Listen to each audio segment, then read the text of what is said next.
For as the light of the morning cometh out of the east, and shineth even unto the west, and covereth the whole earth, so shall also the coming of the Son of Man be. Therefore sanctify yourselves, that your minds become single to God, and the days will come that you shall see him. For he will unveil his face unto you, and it shall be in his own time, and in his own way, and according to his own will. This is Unveiling Jesus Christ. Hello and welcome to this podcast on Unveiling Jesus Christ once again. I'm John Castanet, and today I'm going to continue talking about Daniel's vision of Adam-ondi-Ahman and the gathering at that location in Daniel chapter 7. But before we get to that end, we have to talk about some of the symbols that lead us to that point in Daniel chapter 7. Specifically, I want to talk some more about Satan's increasing dominion and power on earth until the time of Adam-ondi-Ahman. This should already be a familiar concept for us if you've been following along in my podcast. For example, I talked about the first woe in Revelation chapter 9 when Satan and his unembodied and these disembodied spirit sons of perdition are unleashed with great power on the earth. And you can find that in my podcast from December 31st of 2024. I then talked about Satan's increased power going from the first woe to the second woe that we call Armageddon. When it began, Satan got even more power on earth, as I discussed in my podcast from January 26 of 2025. So the idea that Satan's power increases in the modern era is not novel, but Daniel gives details about this increasing power from 612 BC with the rise of the Babylonian Empire until the time of the second coming. So for the nutshell version of this podcast, you can check out section 132 in my book that you can get more details about on my website at unveilingjesuschrist.com. So before we begin, let me remind you of the connection between Daniel chapter 2 and Daniel chapter 7 as I discussed in my last podcast. In Daniel 2, the prophet Daniel interpreted Nebuchadnezzar's dream of the political kingdoms on the earth from the time of ancient Babylon to the end of the world, and the fact that the political power in each succeeding kingdom diminished and was less than that of its predecessor. 48 years later, Daniel had his vision in Daniel 7 of Satan's spiritual power and dominion in these political kingdoms, from the time of ancient Babylon to the end of the world. Now, Daniel chapter 7 is a really remarkable vision, as expressed by Albert Barnes, who said, "The grand purpose of the vision was to represent the succession of dynasties and the particular character of each one until the government over the world should pass into the hands of the people of God, or until the actual rule on the earth should be in the hands of the righteous.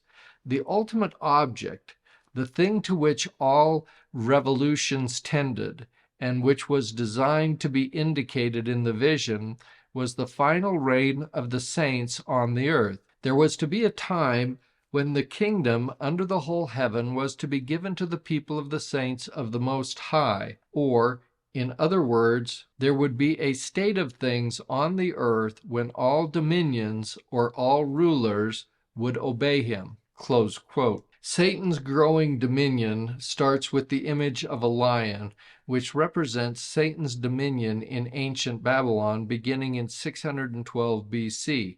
This is when the Babylonians defeated the Assyrian Empire with the fall of Nineveh. Without attempting to get into the full history, Sidney Sperry recounts that in 616 BC, Nabopolassar marched north and inflicted a severe defeat on the Assyrians at a place called Kablini. Early in the year 614 BC, the Medes also appeared on the scene and captured Ashur, while the Chaldean or Babylonian army hastened northward to join them. When junction was made by the two armies, Nabopolassar and Cyaxares, king of the Medes, made an alliance. In the year 612 BC, the combined forces made an assault on Nineveh. The fighting in the suburbs and immediately before the walls was most desperate, and 3 terrific engagements took place before the defenses could be stormed. Finally, however, the Allies' superior strength won out, and Nineveh fell. Close quote. After this, Babylon became and is the symbol or type of wickedness in the world. The Easton Bible Dictionary tells us how this came to be, saying, the literal Babylon was the beginner and supporter of tyranny and idolatry. This city and its whole empire were taken by the Persians under Cyrus. The Persians were subdued by the Macedonians, and the Macedonians by the Romans, so that Rome succeeded to the power of Old Babylon. And it was her method to adopt the worship of the false deities she had conquered, so that by her own act she became the heiress and successor of all the Babylonian idolatry and of all that was introduced into it by the immediate successors of Babylon, and consequently of all the idolatry of the earth. Close quote. This describes perfectly what I've been saying about how Satan's power from one political kingdom survives and thrives in the next. In other words, as political kingdoms fell successively, Satan's power grew successively in the successor kingdoms. The fallen kingdoms are described in Daniel chapter 7 as explained in the Encyclopedia of Mormonism, saying the 4 great beasts in Daniel 7:3 seem to represent successive empires of Babylon, Persia, Macedonia, and Rome. Close quote. So Babylon existed as an empire from 612 to 538 BC and is represented by the lion. The Persian Empire lasted from 538 to 332 BC and is represented by a bear in Daniel's vision. The Macedonian or Greek Empire lasted from 332 to 161 BC and is represented by the leopard, and the Roman Empire lasted from 161 BC until 476 AD, represented by this dreadful or hideous beast. Now, it's important to note that I use the year of 476 AD as the end of the Roman Empire, but that's a little bit of a misnomer. That's when we had the fall of Rome, but the story does not end there, because 150 years earlier, Christianity became the state religion of the Roman Empire, so that when Rome fell in 476 AD, it simply meant we had a transition of going from imperial Rome to the Holy Roman Empire, because Christianity survived the fall of Rome and was an important and powerful force that drove the Holy Roman Empire for the next 1,000 years. Albert Brown describes the survival of Roman thought and Roman practices even into the modern nations, saying, the nations formed from the breakup of the Roman Empire, as well as new nations which sprang or were peopled from them, in general, fell under the influence of the Christian teachings and were called the Christian nations. The very frameworks of their governments were colored and shaped by these principles, and their Christian convictions have made these nations dominant in the world for 1,500 years. Close quote. Now, if the 1,500 years that Elder Bowen was talking about run from the fall of Rome in 476 AD, he's basically saying that the influence of Christianity of the Roman Empire is still an influence today. In other words, 476 plus 1,500 years, that brings us right into the year 2000. And it truly is the case that the Christianity that existed and the form of it that existed in the Roman Empire still exists in measures today. And it truly is a continuing power in all the earth. Joseph Fielding Smith spoke of the rise of the kingdoms of Europe after the physical fall of Rome even as Rome's influence continued to survive, saying, "On the ruins of Rome there arose the kingdoms of the toes of Nebuchadnezzar's dream, and the strength and power of government was shifted to the west among the various nations of Europe. These nations partook largely of the laws and governmental forms they had been taught by the Romans." Close quote. Daniel 7:7 identifies 10 horns on a dreadful beast, symbolic or representative of Satan's dominion in the modern nations, saying, "After this I saw in the night visions, and beheld a fourth beast, and it was diverse from all the beasts that were before it, and it had 10 horns." Close quote. Horns are a symbol of power, of governments, and of nations, and the number 10 is also symbolically noteworthy.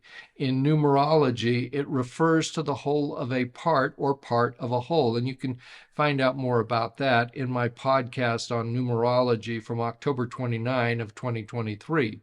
So don't equate the 10 horns with 10 actual European countries. For example, don't start to count on your fingers.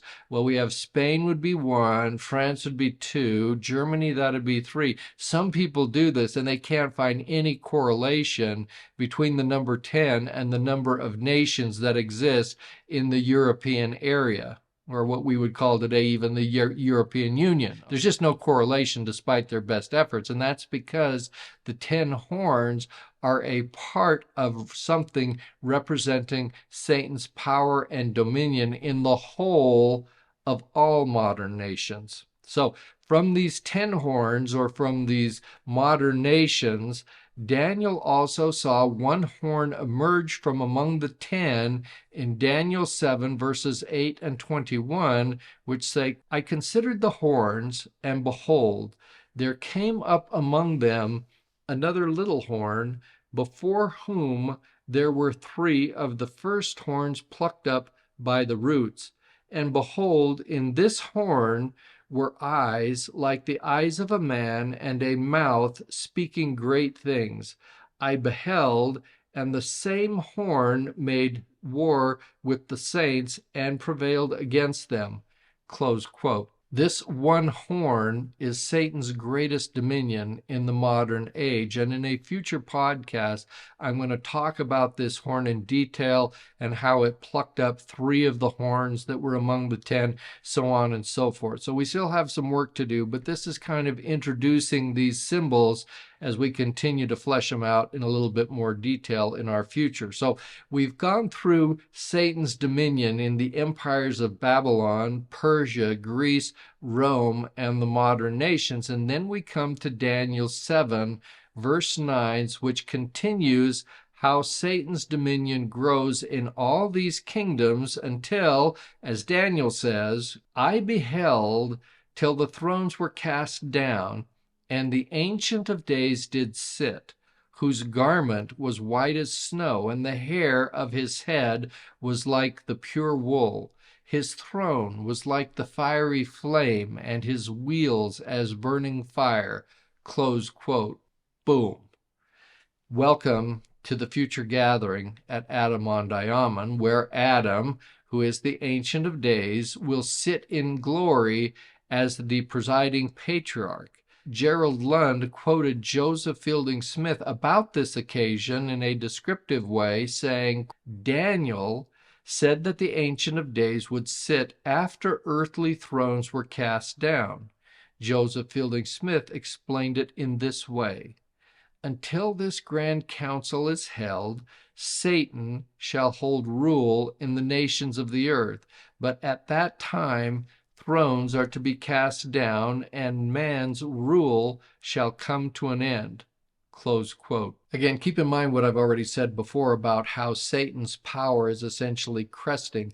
Yes, there are these thrones of men and political kingdoms that are going to be cast down, but it doesn't happen on the day that Adam-ondi-Ahman begins. It is going to take 3.5 years for all of them to be completely cast down until we get a full end of all nations, at the second coming. Now, Albert Barnes also described what John saw in Daniel chapter 7, and he wrote his Bible commentary before the restoration of the church. So when he spoke of thrones that will be cast down, he did so pretty accurately, but without a full understanding of the complete context, saying the Chaldee word Kar-Kawan means properly thrones, seats on which monarchs sit.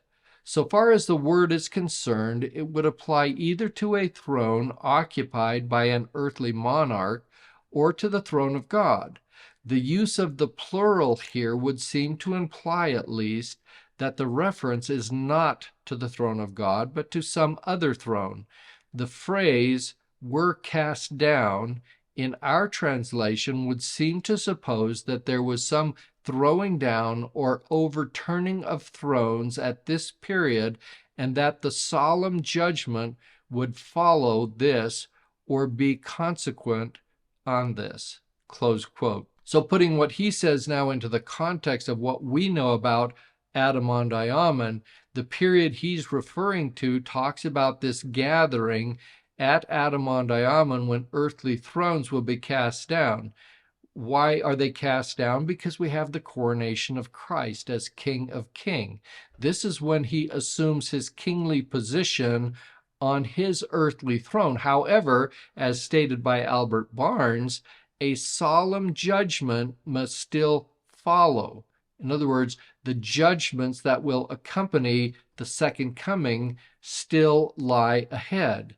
And Daniel 7:12 contemplates this passage of time, in other words, this 3.5 years to be exact, saying, as concerning the rest of the beasts, they had their dominion taken away, yet their lives were prolonged for a season and time.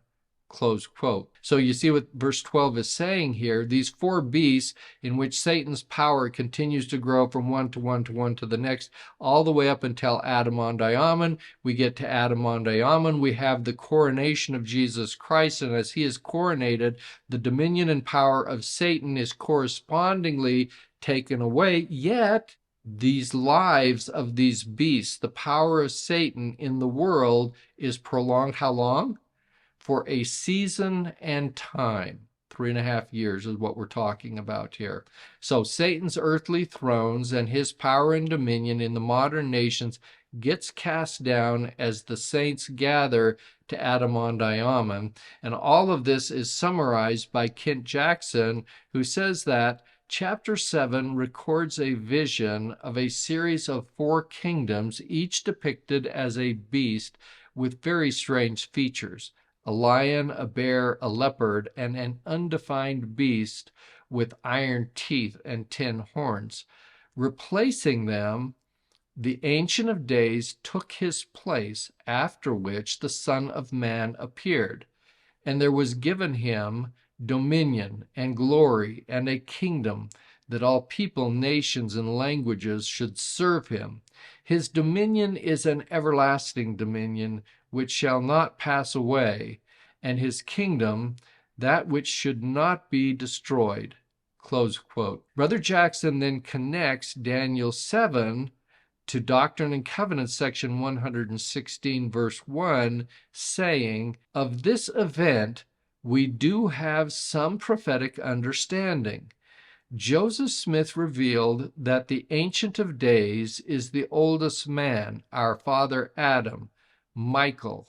He will call his children together and hold a council with them to prepare them for the coming of the Son of Man. The Son of Man stands before him, and there is given to him glory and dominion. This great meeting will take place at Adam-ondi-Ahman in Missouri. It is the place where Adam shall come to visit his people, or the Ancient of Days shall sit, as spoken of by Daniel the prophet, quoting Doctrine and Covenants, section 116. Close quote. So when Joseph Smith revealed in Doctrine and Covenants, section 116, that Adam, or the Ancient of Days, shall sit at Adam-ondi-Ahman, As spoken of by Daniel, Joseph Smith was referring to Daniel's prophecy in Daniel chapter 7, all of which we're trying to talk about now and explain all the associated symbolism.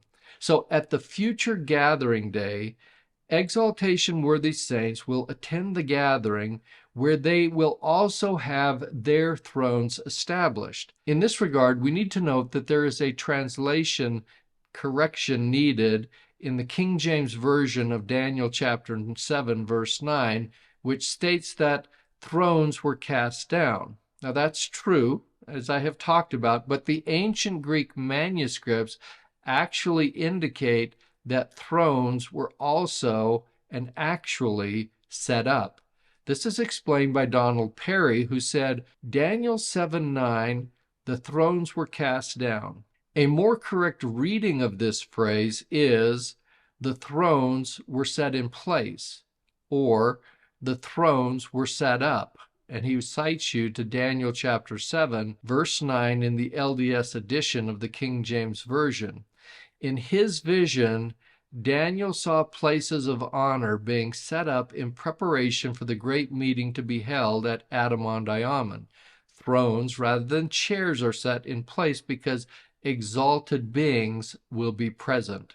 Close quote. This idea of setting up thrones at Adam-ondi-Ahman, which we understand completely, is not unique to LDS interpreters. Warren Wiersbe, a non-LDS scholar, also said, in Daniel 7, 9 through 12, the thrones were put into place and not cast down as in the King James Version. This event takes place before the kingdom of Antichrist is destroyed.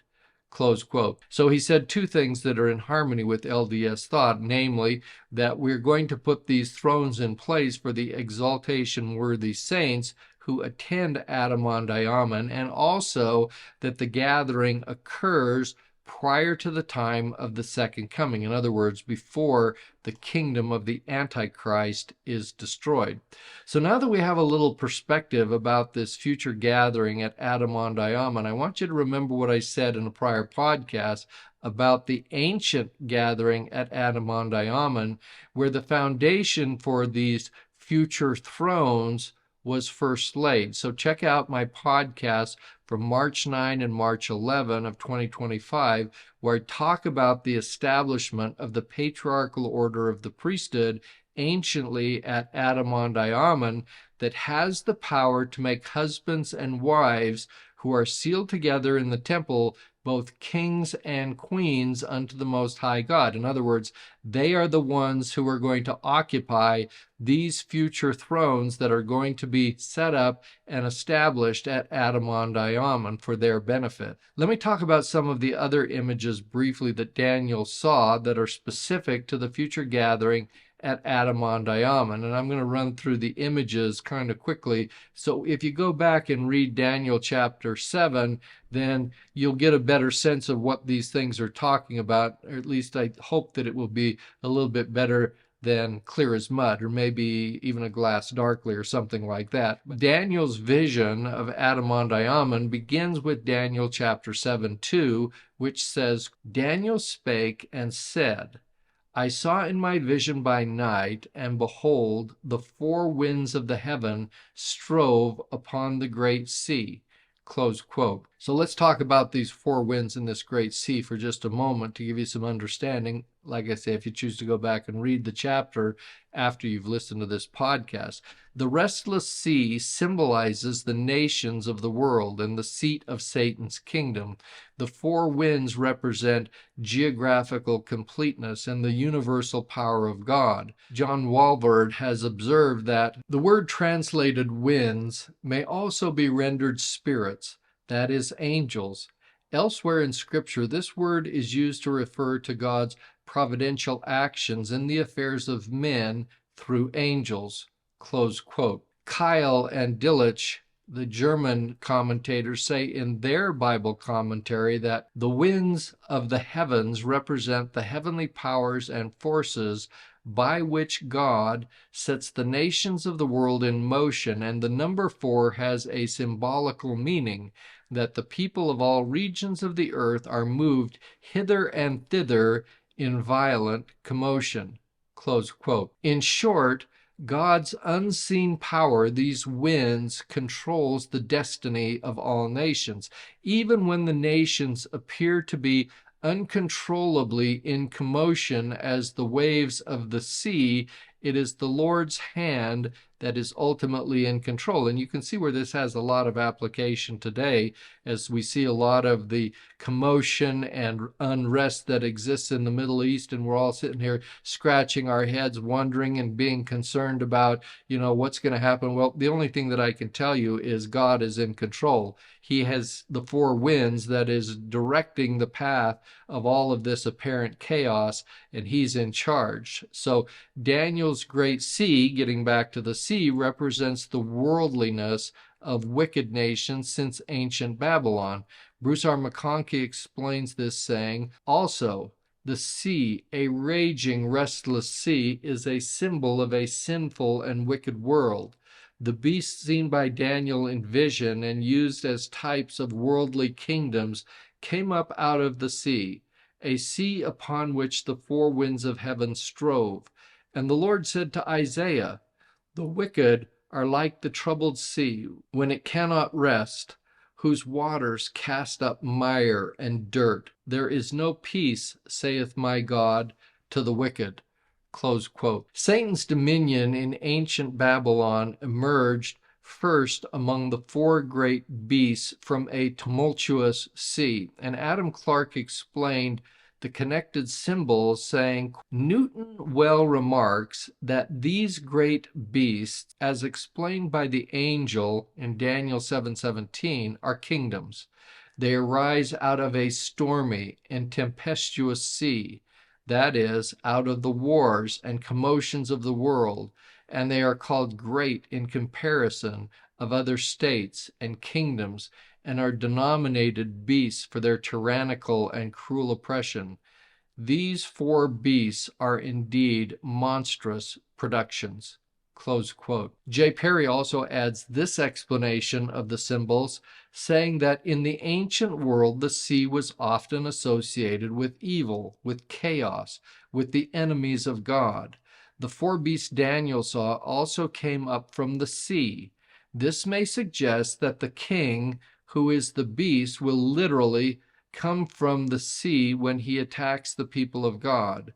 Sea, here, may symbolize the nations of the world, as waters does in Revelation 17:15.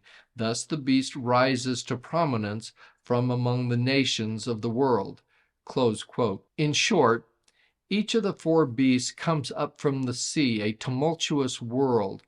Also, it is acquainted with the abyss, the bottomless pit, as words that we have heard before. And the 4 winds break upon them, steering these evil powers of Satan in these political kingdoms in their rudderless, chaotic course for multiple millennia until they finally arrive at the gathering time of Adam-ondi-Ahman, yet in our future. Using the imagery of the great sea from Daniel chapter 7, John the Revelator saw a vision of modern Babylon in Revelation 17 and called modern Babylon the whore of all the earth. In Revelation 17:15, she sat on many waters, as explained by John, saying, He saith unto me, The waters which thou sawest, where the whore sitteth, are peoples and multitude and nations and tongues. Close quote. This description is also repeated in the Book of Mormon, as explained by Bruce R. McConkie, who said, having heard this angelic pronouncement, Nephi then said, And it came to pass that I looked and beheld the whore of all the earth. The time frame is now the latter days. And she sat upon many waters, and had dominion over all the earth, among all nations, kindreds, tongues, and people. Babylon is everywhere. The evil power controls the world. Worldliness is supreme. Carnality reigns in the hearts of people. in all nations." Close quote. So we see that the whore of all the earth that sitteth upon these great waters is modern Babylon. She has dominion over all the earth. Joseph Fielding McConkie said, Babylon, as the archetypal enemy of God's people, Babylon is used as a symbol for the idols of false religious, philosophical, and political systems that seek to destroy true religion and enslave God's people in worldliness. Close quote. The great whore, who is Babylon, symbolically sits today on many waters, which are wicked nations and people who support her and will continue to support modern Babylon until she spiritually falls and is cast down when Christ takes dominion of the earth at Adam-ondi-Ahman. This is a spiritual fall. This is where the world of wickedness crests and evil in the world will begin to recede. This is when the power of Satan is like this wave of wickedness that crests and then begins to withdraw as the power of Christ begins to ascend. After modern Babylon, or this whore of all the earth, falls spiritually at Adam-ondi-Ahman, she will still physically fall 3.5 years later as wicked people of the earth are completely destroyed at the time of Christ's second coming.